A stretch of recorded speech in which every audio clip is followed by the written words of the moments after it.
शिकंजा के आने वाले एपिसोड बहुत ज्यादा इंटरेस्टिंग होने वाले हैं। राशिद एक बार फिर फिजा की जिंदगी में वापस आ गया और इस बार इसके इरादे पहले से कहीं ज्यादा खतरनाक और मशकूक हैं।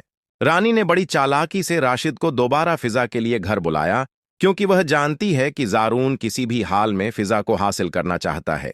रानी ने राशिद से हाथ मिलाया है और इसे यकीन दिलाया कि हर हाल में फिजा का निकाह राशिद से करवा कर रहेगी।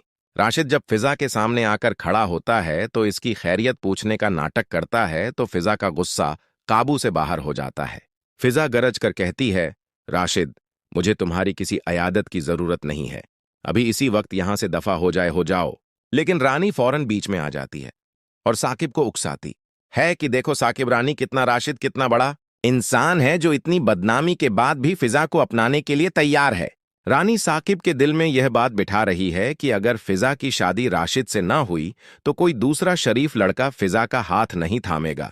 दूसरी तरफ जारून जब राशिद को करीब करीब फिजाई करीब देखता है तो इसी का खून खोलने लगता है। वह राशिद को वहां से निकल जाने की वार्निंग देता है। साकिब गुस्से से जारून से कहता है कि तुम हमारे घर के मामलात से दूर रहो। मैं फिजा का भाई हूं और इसकी शादी कहां होगी यह फैसला मैं करूंगा। अभी यही तमाशा चल रहा होता है कि फिजा जारून की तरफ देखती है और एक ऐसी बात कहती है जो जारून के दिल को चीर कर रख देती है।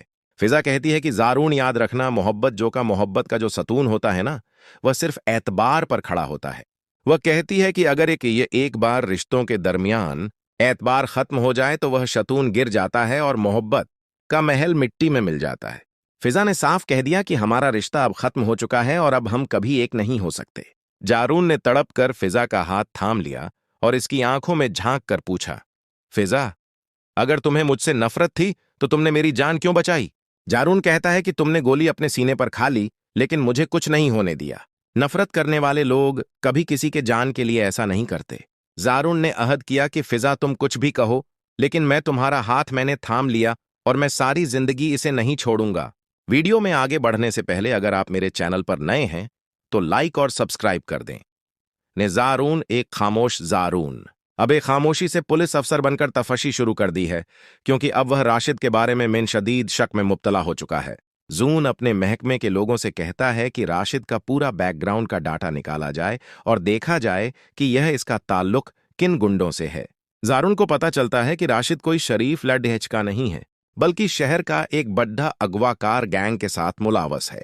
जारून अपनी टीम के साथ इस गैंग के ठिकाने पर छापा मारता है और वहां तमाम सबूत मिल जाते हैं और इसके होश उड़ जाते हैं।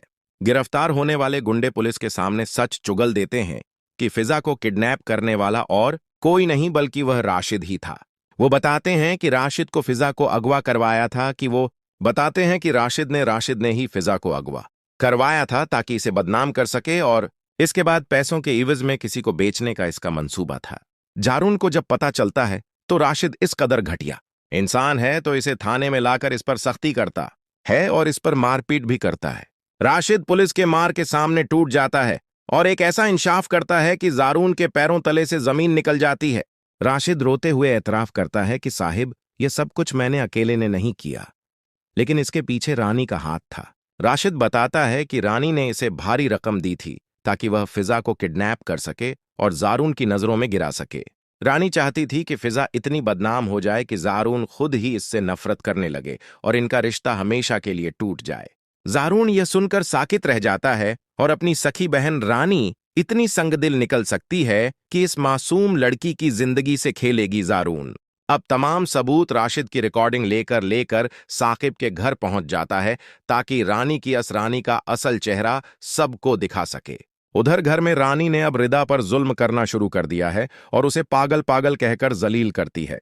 रानी साकिब से कहती है कि देखो, तुम्हारी बहन रिदा सारा दिन सोई रहती है और मेरे बेटे का भी ख्याल नहीं रखती और सारा काम मैं करती हूं।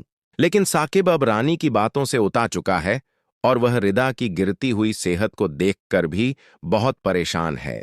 जारून घर में दाखिल होता है और सबके सामने रानी को पुकारता है और एक लम्हा इतना सख्त है कि पूरे घर में सन्नाटा छा जाता है।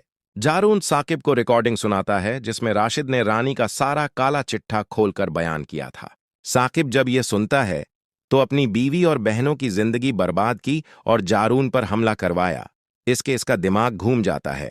साकिब गुस्से से पागल होकर रानी को एक जोरदार थप्पड़ मारता है और कहता है कि तुम जैसी औरत, तुम तो एक जहरीली नागिन हो। साकिब कहता है कि रानी, मैंने तुम पर अंधा एतबार किया और तुम मेरी पीठ पीछे मुझी पर छुरा घोंप दिया। रानी रो रो कर माफिया मांगती है, लेकिन कोई भी इसकी बात सुनने को तैयार नहीं होता क्योंकि अब इसका झूठ पकड़ा जा चुका है। जरूरून ने इसी वक्त लेडी पुलिस को बुलाया और इस रानी को हथकड़ियां लगवाकर थाने भिजवा दिया क्योंकि इसने कत्ल और रिगवा की साजिश की थी। रिदा जो कमरे में दर्द से तड़प रही होती है, फिजा के गले लगकर रोने लगती है और आखिरकार सच सामने आ गया। जारून ने फिजा का हाथ दोबारा थामा और इससे कहा कि फिजा, अब सच सबके सामने आ गया है और मैं और तुम पर अब कोई उंगली नहीं उठा सकता। जारून साकिब से कहा कि भाई, अब पिछताने का वक्त नहीं है, अब हमें फौरन रिदा का इलाज करवाना चाहिए ताकि उसकी जान बच सके। आने वाली किस्त में आप देखेंगे कि क्या रिदा का ब्रेन ट्यूमर और ऑपरेशन के बाद दोबारा ठीक हो पाएगा, और क्या साकिबानी को तलाक देकर हमेशा के लिए अपनी जिंदगी से निकाल देगा, और क्या फिजा जारून की और क्या फिजा और जारून की नई जिंदगी की शुरुआत हो पाएगी। आपको हमारी वीडियो कैसी लगी? कमेंट्स बॉक्स में अपनी राय का इजहार जरूर कीजिएगा और लाइक और सब्सक्राइब कीजिएगा।